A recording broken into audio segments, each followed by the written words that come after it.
El comando de Janet Jara cruje, se agrieta. Hay un ambiente de mal humor, de rabia contenida, de miradas torvas.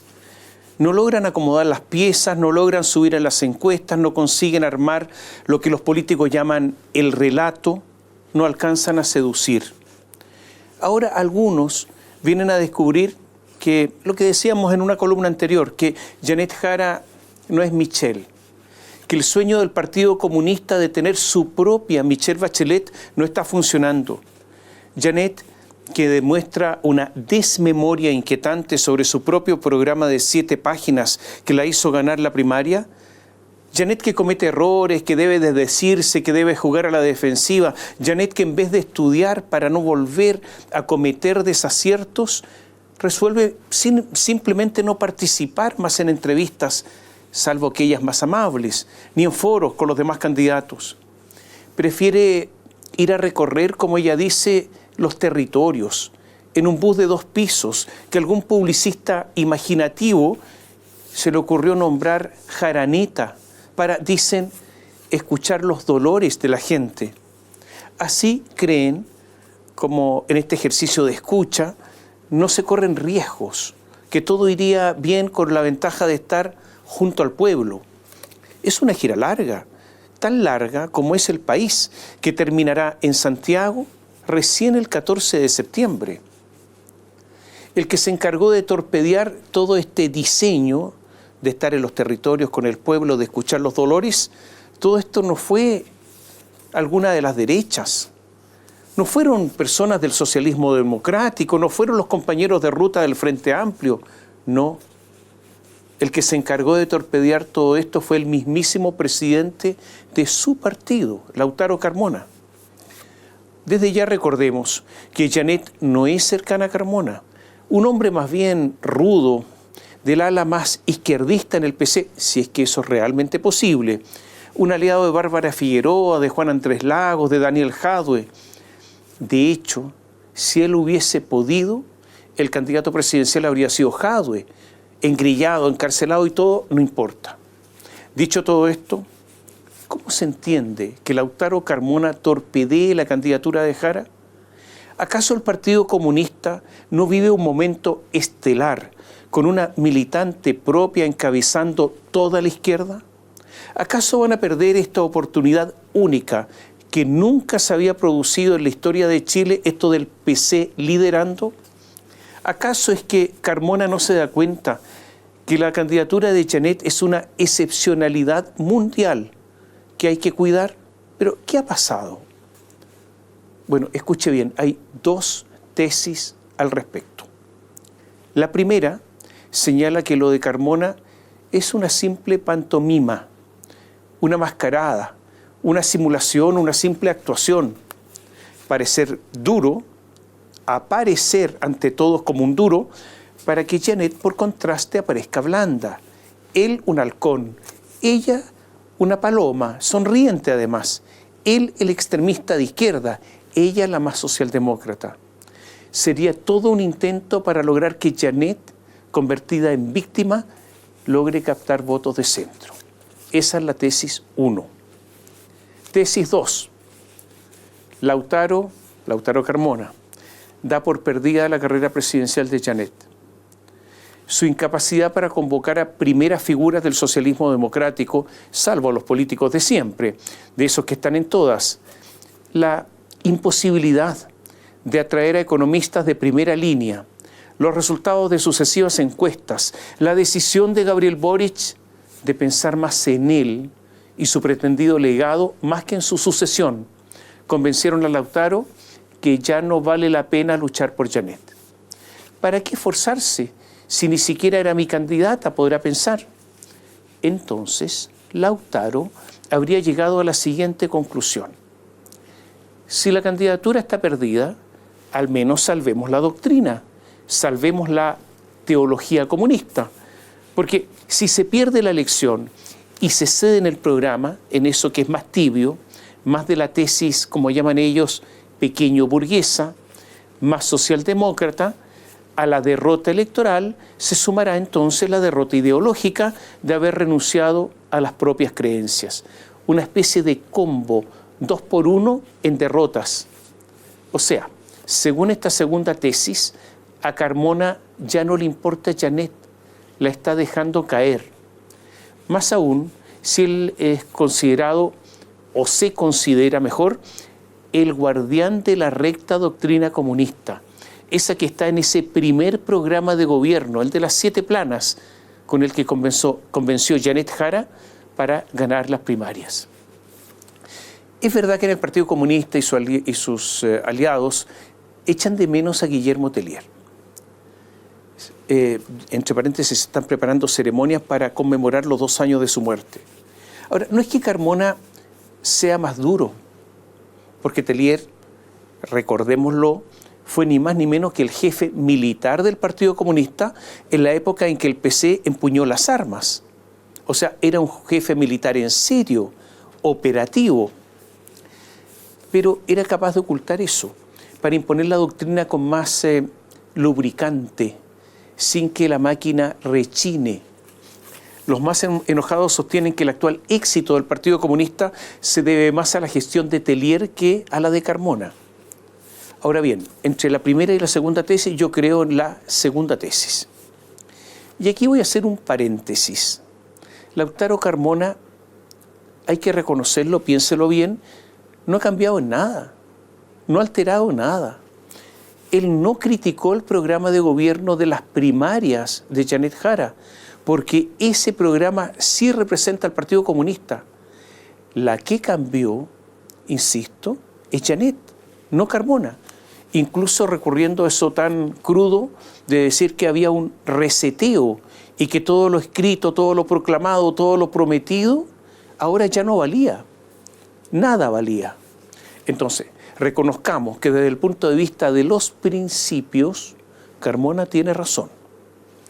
Lo cierto es que un comando como el de Janet, que debe bregar para lograr competir en segunda vuelta, porque está bajo Kast, no tiene tiempo y energías para, además de bregar y competir con Kast, solucionar los problemas internos. Y sin embargo, a eso han estado dedicados en los últimos días. Estos problemas usemos una palabra de estos tiempos, han invisibilizado a la candidata. ¿Dónde está? ¿Cuáles han sido sus desplazamientos? ¿Qué ha dicho? Lautaro Carmona estaba en México y desde allí, como si operara con un control remoto, desató el problema. Todos sabemos que un flanco grande que tiene la candidatura de Jara es la economía. Es un flanco también del gobierno de Gabriel Boric.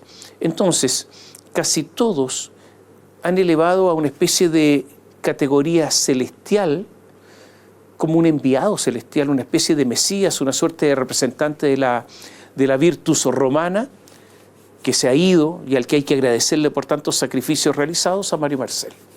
Yo creo que esto es una tontera, obviamente, pero Mario Marcel es como una especie de intocable.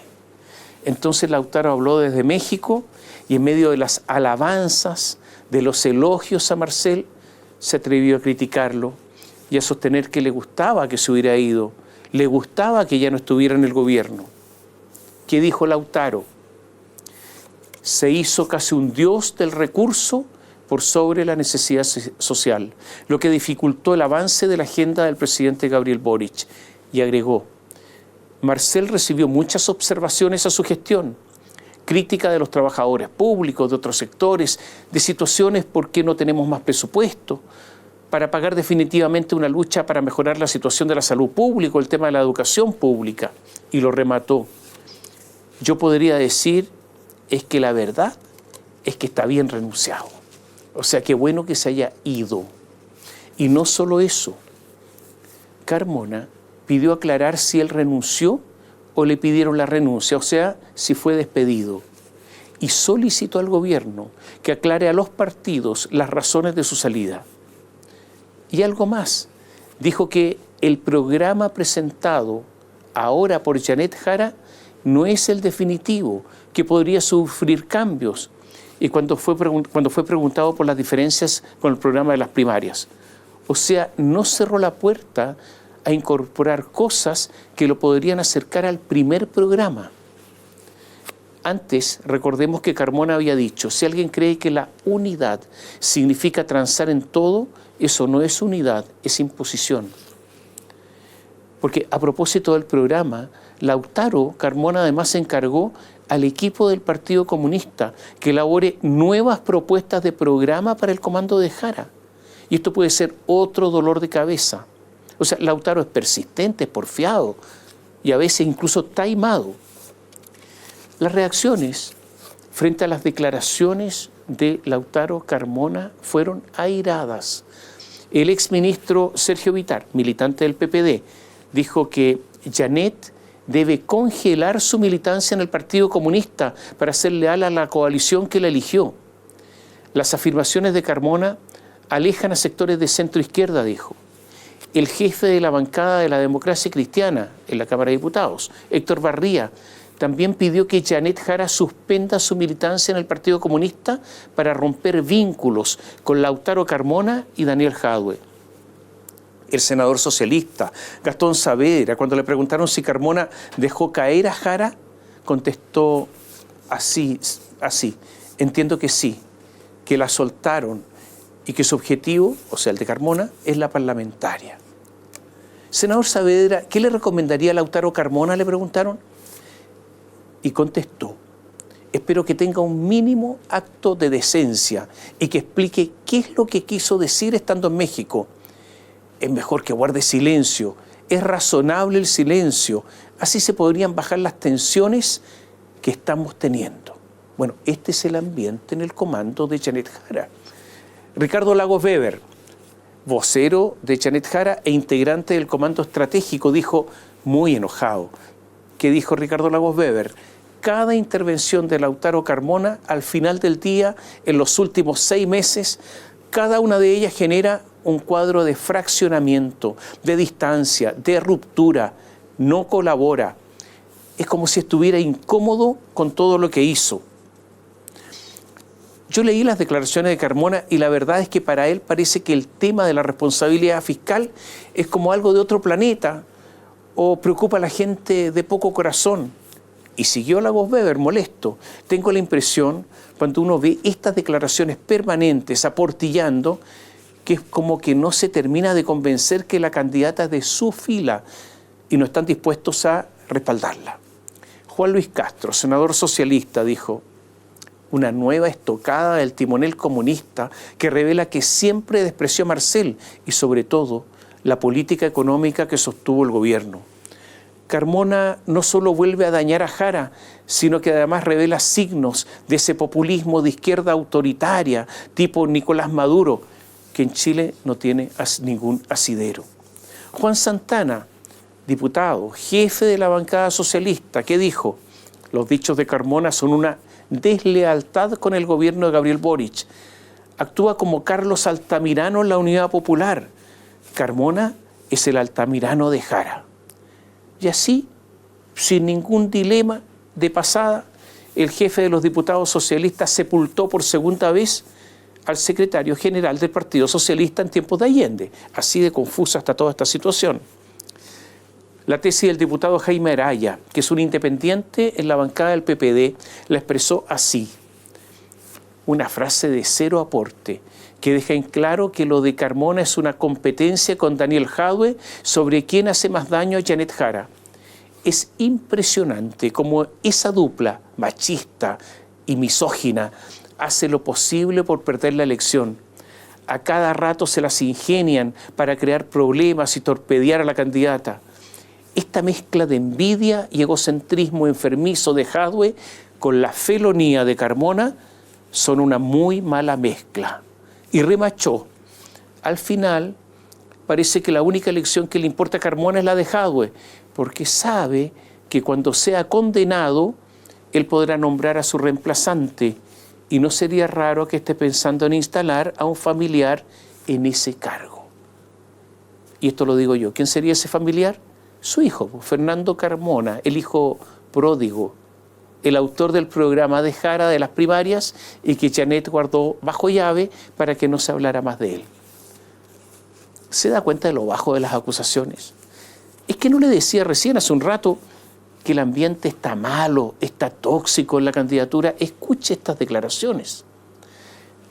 La sorpresa la dio también Toti.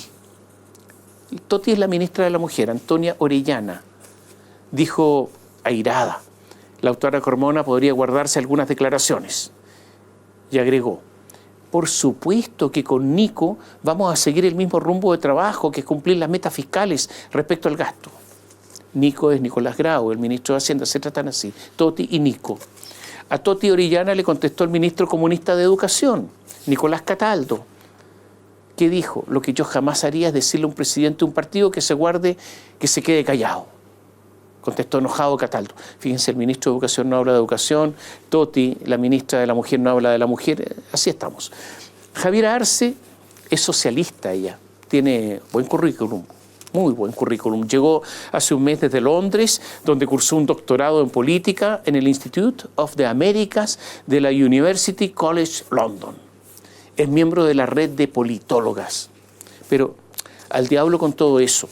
Los tiempos no están para sofisticaciones londinenses, porque su análisis fue este. Jara no está acostumbrada a patear traseros. Ese fue su análisis. En medio de estos dimes y diretes, Camilo Escalona, el socialista devenido en histórico, se puso nostálgico. Dijo que lo de Carmona es inusitado en comparación a los liderazgos comunistas de Luis Corbalán, Volodya Teitelbaum, Gladys Marín y Guillermo Tellier. Claro, el tiempo siempre endulza la memoria. Otros, menos tolerantes, dirán que el tiempo pervierte la memoria.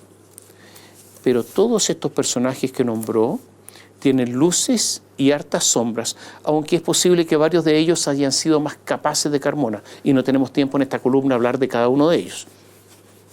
Escalona dijo respecto a lo dicho por Carmona sobre que porque Carmona dijo que hay un desgrane en el gobierno. Entonces, ¿qué dijo respecto a esta frase desgrane? Eso de que se está desgranando el choclo es una ofensa a todos nosotros, al bloque de gobierno. Y es claramente una falta de respeto al presidente Boric. No encuentro explicación a una frase tan desafortunada. Con esa frase dio un golpe al presidente que ningún dirigente político se había atrevido a decir hasta ahora. Es un flaco favor a la candidata. No sé cómo esto se podría superar, porque esto es un daño muy profundo. Pero ¿por qué molesta tanto eso del desgrane? Porque en el lenguaje político alude a los funcionarios que se empiezan a ir, que se van. Entonces la coronta del choclo va quedando sola, el poder va quedando desnudo, sin colaboradores. Es la verdad, en verdad es la imagen del pato cojo que Boric intenta combatir. Por eso, que lo diga alguien del gobierno o relacionado con el gobierno es muy duro. Y aquí voy a hacer un paréntesis histórico. En tiempos de dictadura, el jueves 28 de marzo de 1985, Santiago Natino fue secuestrado en Santiago. Al día siguiente, a las 8:30 de la mañana, Manuel Guerrero y José Manuel Parada también fueron secuestrados. Todos eran militantes del Partido Comunista. Los tres fueron asesinados y bárbaramente degollados, y sus cuerpos fueron encontrados el día sábado, el día siguiente, a las pocas horas de su muerte. Una organización secreta, hasta ese momento desconocida, que se llamaba la DIPOLCAR, la Dirección de Comunicaciones de Carabineros, un organismo represivo, fue el responsable de estos asesinatos. Un juez muy valiente, José Cánovas, dio rápidamente con los autores, entre ellos el jefe de la DIPOLCAR, el coronel Luis Fontaine, que posteriormente sería asesinado. El general de Carabineros César Mendoza, el general director de Carabineros César Mendoza, que era miembro de la Junta de Gobierno y que había asumido el gobierno junto con Pinochet el 11 de septiembre de 1973, después de esta investigación, cuando se estaba desarrollando y se supo que eran carabineros, que de él dependían los que eran los asesinados, que eran los asesinos, renunció a su cargo. Y cuando se le preguntó al general la razón de su renuncia, dijo, porque se me antojó nomás. Eran otros tiempos. Pero luego agregó, se está desgranando el choclo. Sí, ocurre en todas las instancias de poder. Volvamos a lo nuestro. El Partido Comunista practica lo que ellos llaman centralismo democrático, que no es otra cosa que es una creación de Lenin, en el sentido de que unos pocos, en el partido pocos, discuten, resuelven, y eso que resuelven todos lo deben obedecer. Centralismo democrático se llama. En virtud de este principio es que se originan a veces purgas, expulsiones, condenas al ostracismo para aquellos que no obedecen la decisión. Por eso los comunistas tienen poco o ningún espacio de disidencia, porque si no, son duramente sancionados. Todo esto lo sabe la candidata, lo sabe Janet Jara. Esta disciplina impuesta desde arriba permite explicar lo siguiente. Por ejemplo, Bárbara Figueroa, expresidenta de la Central Unitaria de Trabajadores, la CUT, sin tener ninguna experiencia diplomática, fue nombrada por Gabriel Boric embajadora en una de las capitales más importantes, más trascendentes para nuestro país, que es Buenos Aires.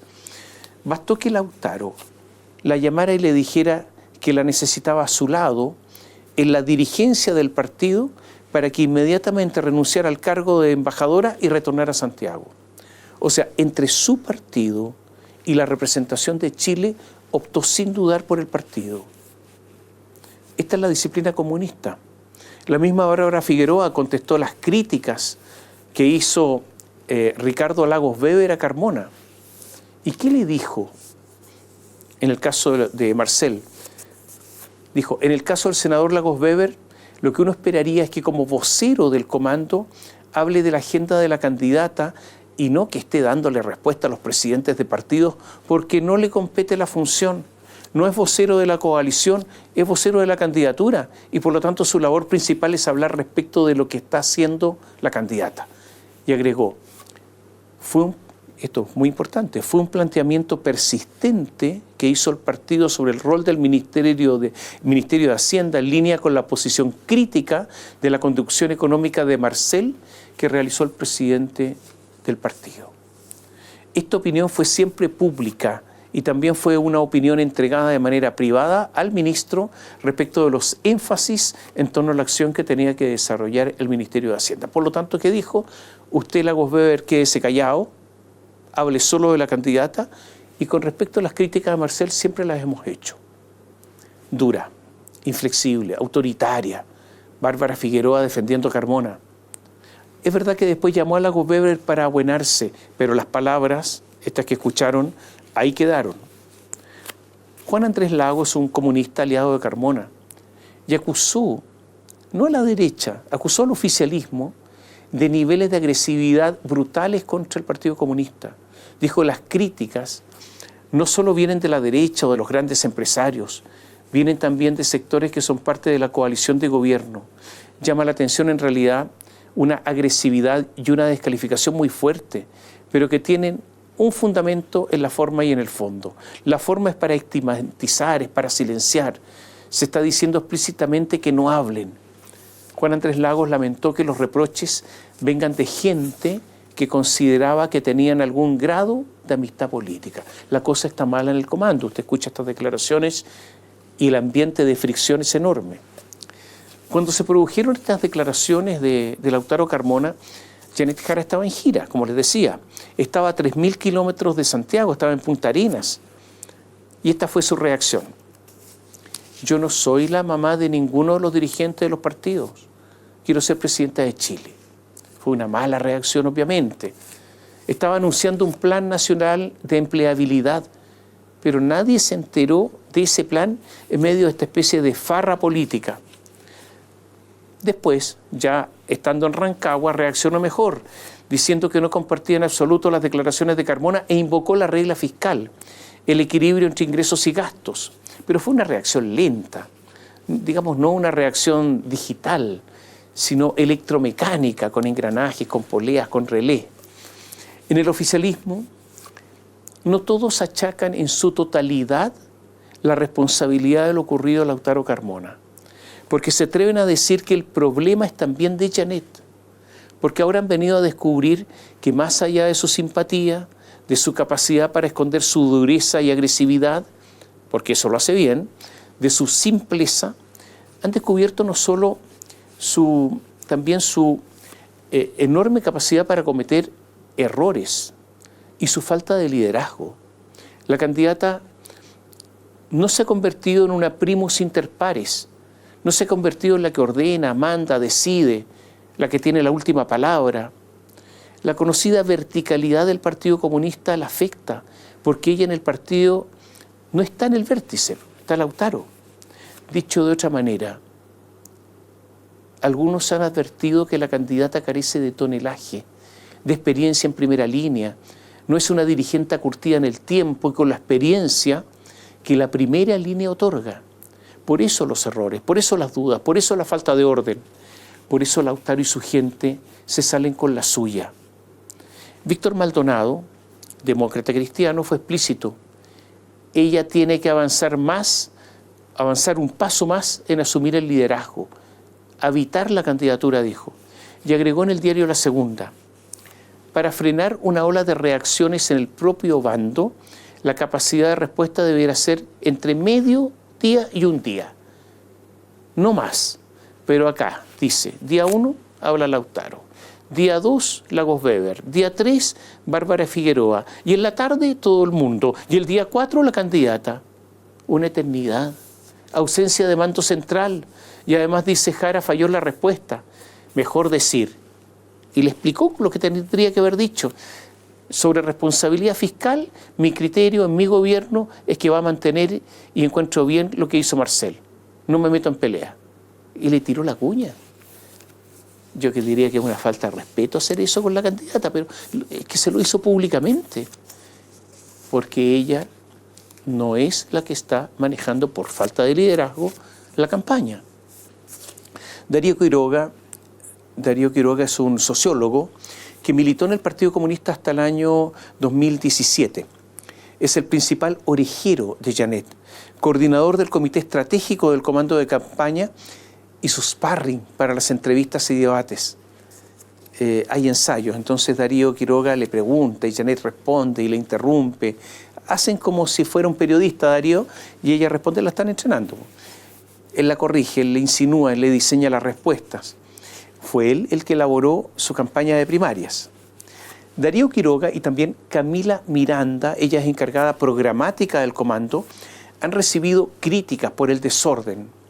El senador del Partido Socialista, Juan Luis Castro, dijo al diario La Tercera: los errores yo los adjudico a los equipos, especialmente en dos áreas, estratégica y contenidos. Me parece muy poco comprensible que las figuras que están a cargo de esas áreas, Darío Quiroga y Camila Miranda, que es del Frente Amplio, no hayan podido prever los contenidos que todo candidato debe manejar y conocer para enfrentar las preguntas de la prensa. Tenemos una muy buena candidata con un débil equipo. Y también dijo, yo me pregunto si el equipo que hoy tiene Jara, con ese equipo se puede llegar a la presidencia. O sea, fue muy lapidario el senador Castro. Entonces ya están apuntando al comando, al corazón del comando. Gastón Saavedra, senador socialista, dijo, me gustaría que hubiera una organización de la campaña en sí, que no la veo. Y llamó a la candidata a nombrar un jefe de campaña. Por ahora hay un jefe de gabinete, que es Jorge Millaquén. El diputado Leonardo Soto manifestó que parece que la campaña está en una especie de letargo. Nadie sabe muy bien hacia dónde. Estamos en una somnolencia inexplicable, dijo. Y otro socialista, Fidel Espinosa, senador, dijo que Quiroga y Miranda no han dado el ancho. Se creen superiores intelectuales y más encima asesoran mal a la candidata. Para agregar más condimento, la presidenta del Frente Amplio, Constanza Martínez, defendió a esta dupla, Quiroga-Miranda. Lo que ocurre es que Camila Miranda, como les decía antes, es frente amplista, entonces no se le puede tocar.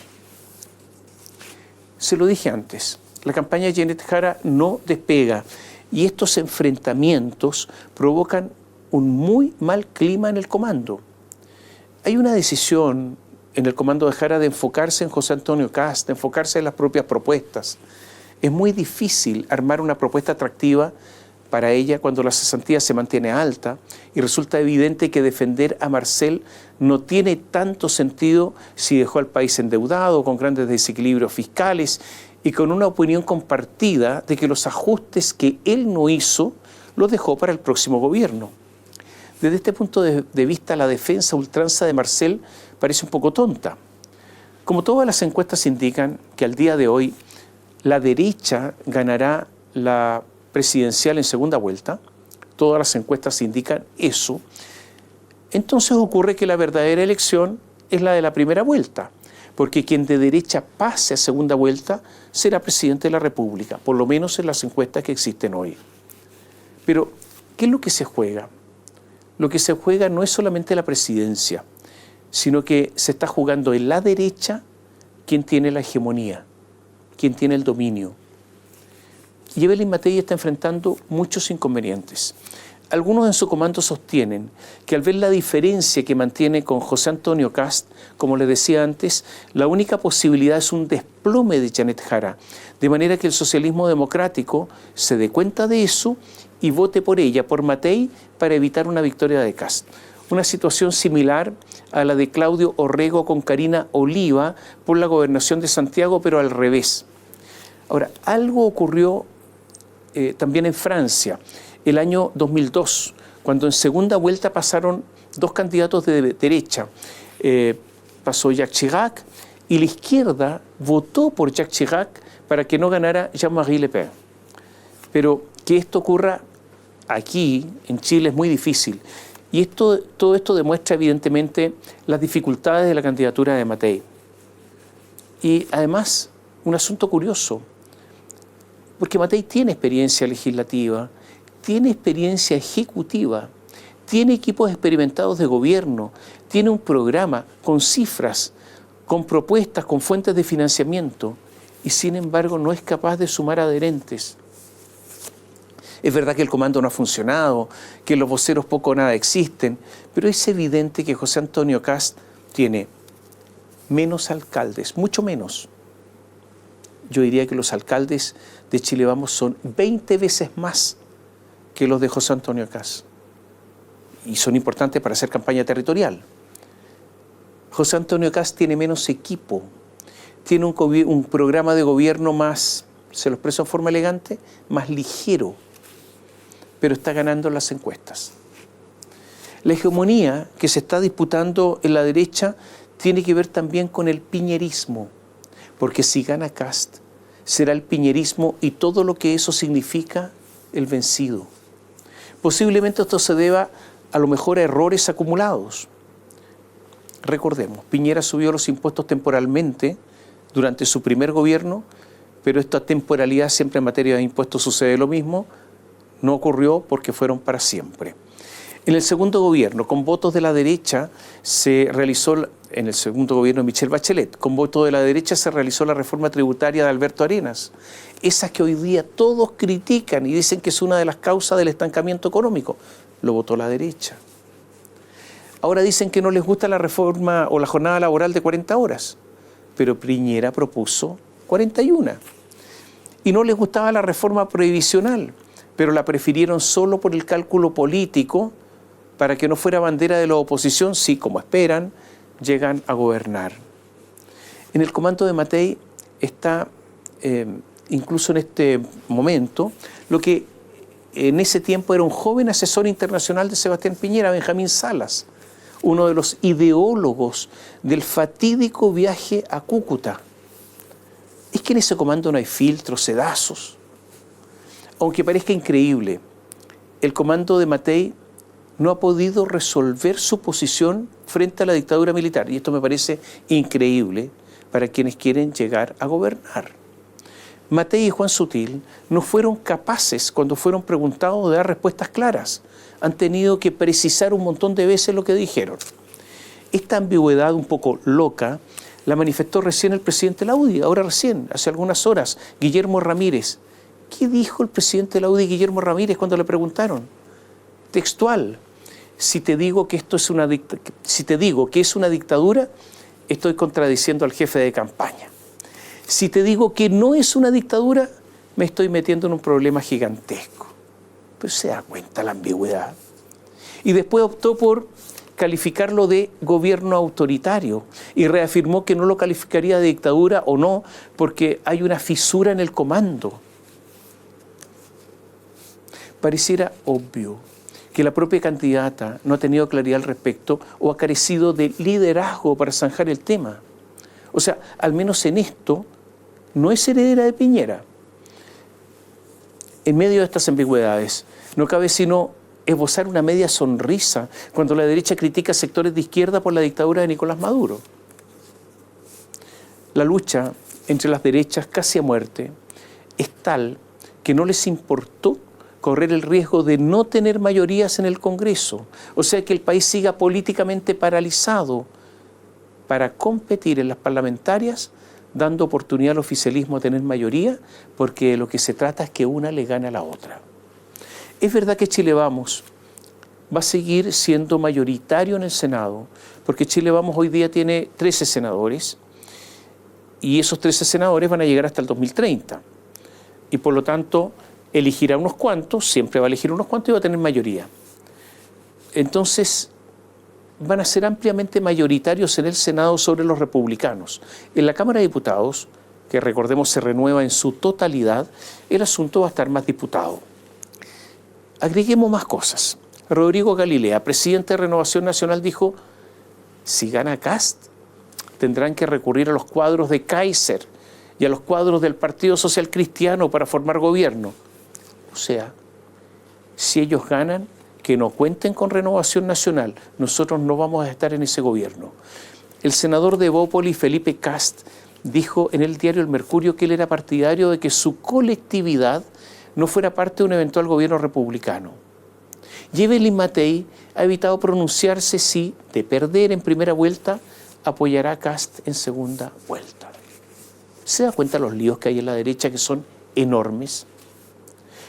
Ahora, está el problema de Matei, que varios al ver que no remontan las encuestas, han comenzado a trasladarse al campo del eventual vencedor.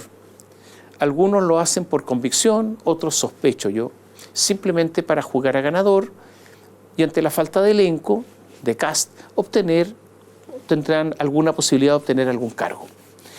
Han optado, pese a que su domicilio político debiera haber estado en el comando de Matei, el economista Bernardo Fontaine, el arquitecto Iván Poduje, el exalcalde de Puente Alto Germán Codina, los ex subsecretarios de Sebastián Piñera, de Medio Ambiente Ricardo Irarrázaval, de Telecomunicaciones Jorge Atón, de Agricultura Álvaro Cruzat.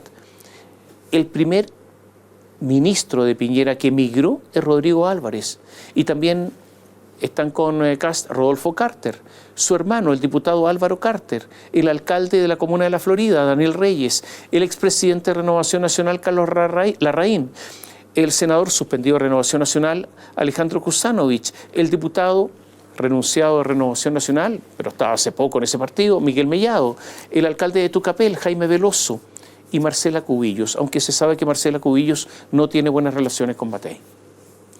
El peligro de desfonde del comando de Matei está ocurriendo ahora. Es tal el peligro que el senador Juan Antonio Coloma está dedicado a detener cualquier éxodo, abandono, cambio de bando. Y no solo eso, como última ratio, tuvieron que recurrir a Magdalena Piñera para que llamara a los piñeristas para que no abandonen el barco de Matei. Esta es la última línea de defensa. Usted comprenderá que después de esto viene el desfonde. En las próximas horas, este lunes 1 de septiembre a las 20:30, en el comando de campaña de Matei, habrá una reunión en la que estarán Magdalena Piñera, Evelyn Matei, para afirmar al piñerismo. Están llamando por teléfono a todos para que vayan. No son pocos los que recuerdan que Kast, si bien apoyó a Piñera en la segunda vuelta presidencial, cuando ganó Piñera por segunda vez, fue un acérrimo crítico de su gestión y le están diciendo, ustedes se van a ir con él, que tanto nos criticó a nosotros. Lo que intenta el comando de Matei es mostrar a un Kast sin elenco suficiente. Y al no entrar ellos al gobierno, simplemente no tendrían con quién gobernar. También pretenden demostrar que lo que promete Kast, un ajuste de 6.000 millones de dólares en solo un año y medio, es imposible, y que la eliminación del préstamo obligatorio al Estado en la reforma de pensiones también es prácticamente imposible. Hay algunos cálculos que indican que si ese plan de Kast se materializa, eso del préstamo, la relación deuda-PIB llegaría al límite del 45% en pocos meses. Lo cierto es que hay algunas cosas que no se dicen. La pensión garantizada universal, la PGU, obra de Sebastián Piñera, estaba mal diseñada, totalmente desfinanciada. Y si todo seguía igual, se podría originar al 2030 un déficit de 7 puntos del PIB, que es algo monstruoso. La reforma previsional, aunque no se diga, está apuntalando todo esto.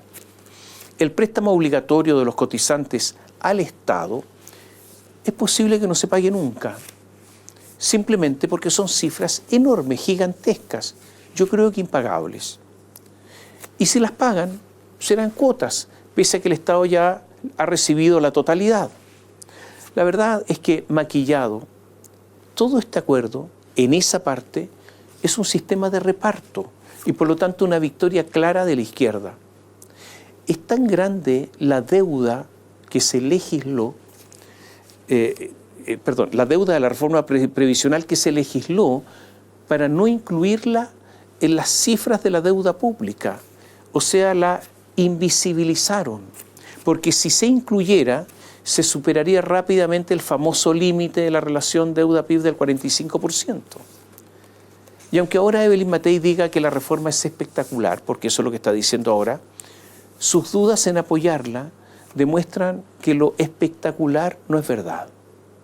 En el comando de Matei estiman que el plan económico de José Antonio Kast es tan ambicioso que simplemente no tiene sustento ni es viable políticamente. Creen que bajar el gasto público en 6.000 millones de dólares en 18 meses, además de ser imposible, si se realizara, llevaría a una recesión. Sobre economía. En el comando de Janet Jara se estima que no es posible bajar el gasto.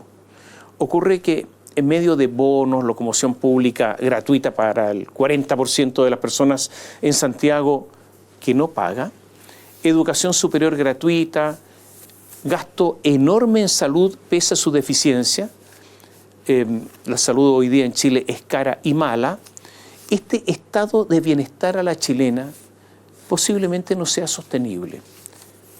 ¿Qué ha pasado en el mundo?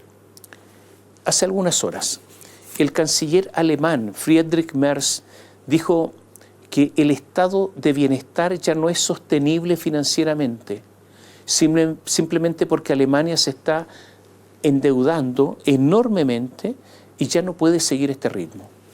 El gobierno francés va a tener una prueba de fuego en los próximos días ante el explosivo aumento de la deuda y la necesidad de recortes por más de 40.000 millones de euros y la eliminación de feriados para trabajar más.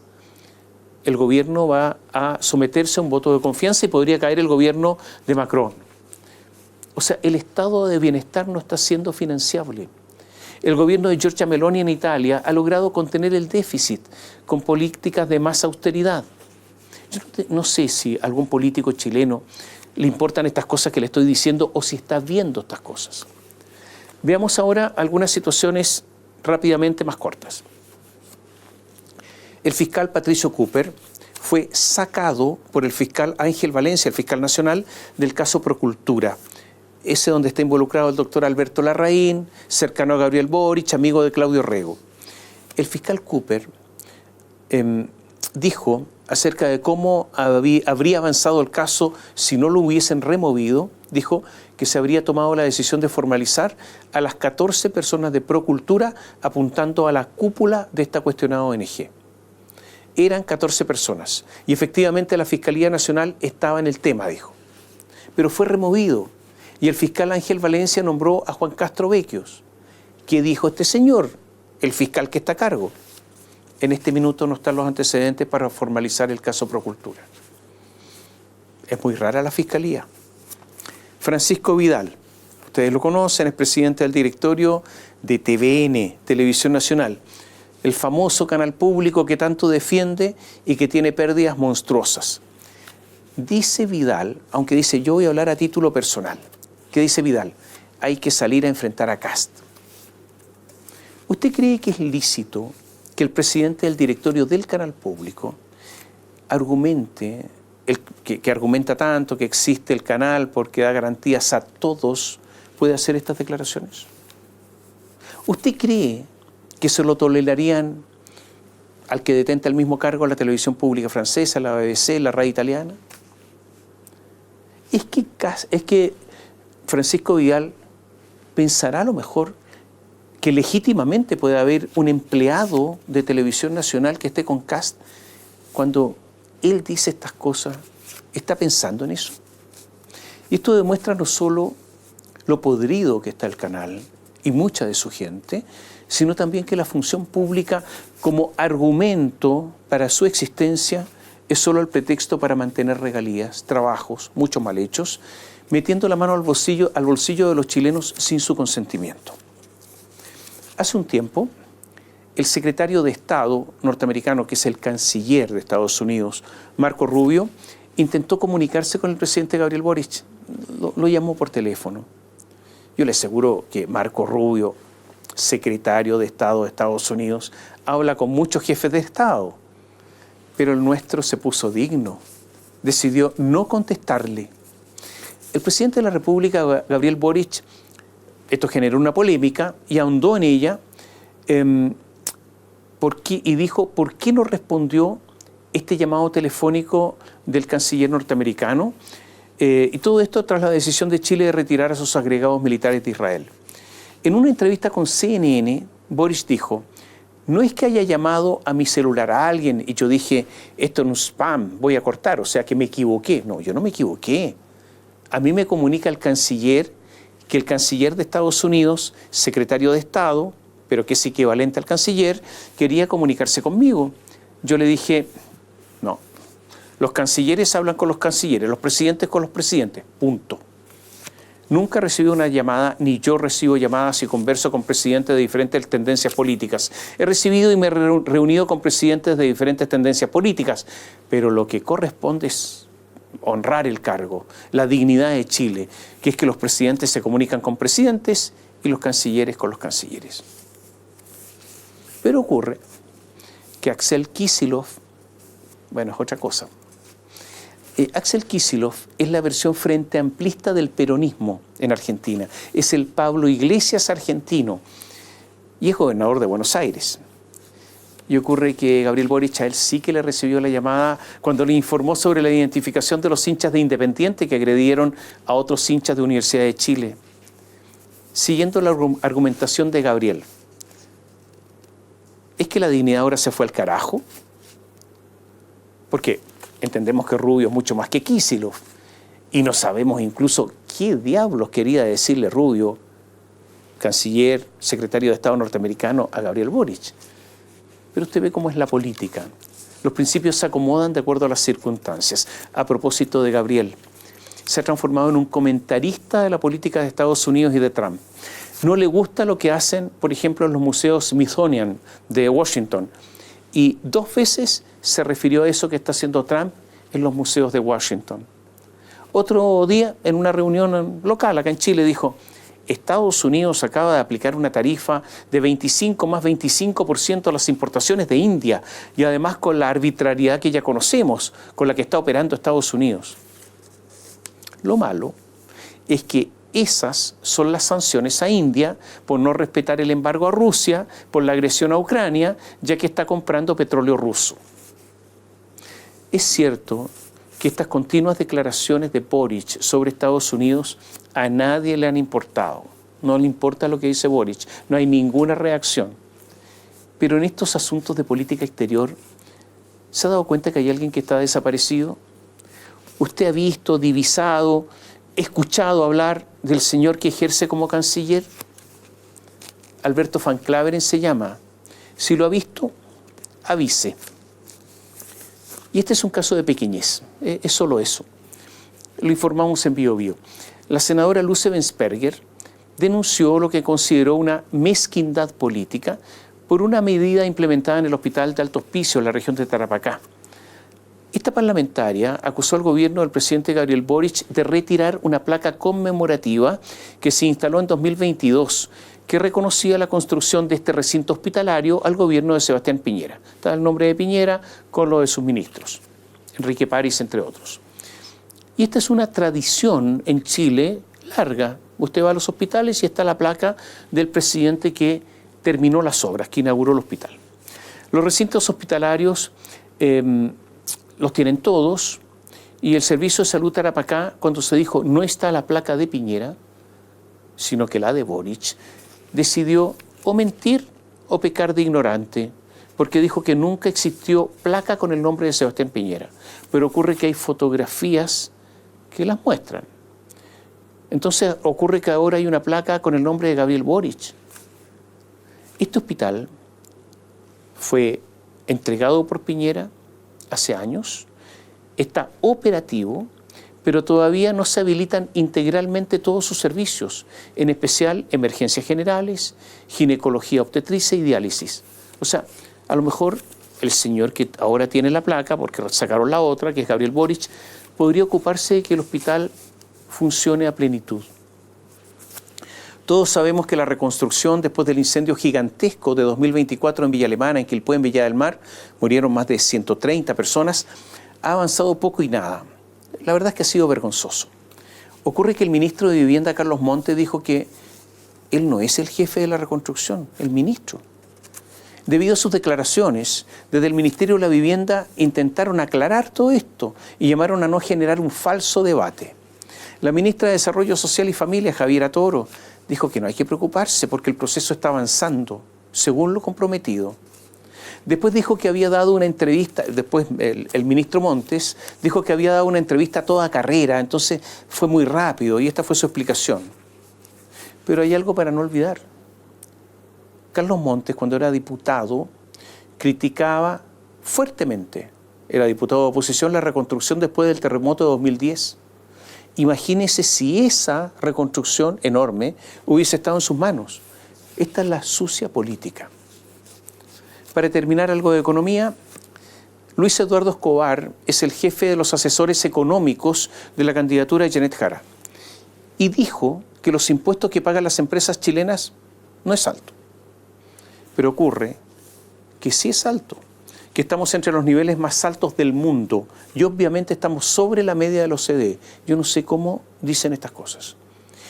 Aunque las cifras de desempleo que se conocieron hace poco indican que no hay mayores variaciones en 12 meses, el nivel sigue siendo muy alto y golpea la candidatura de Janet Jara, ya que ella fue ministra del Trabajo.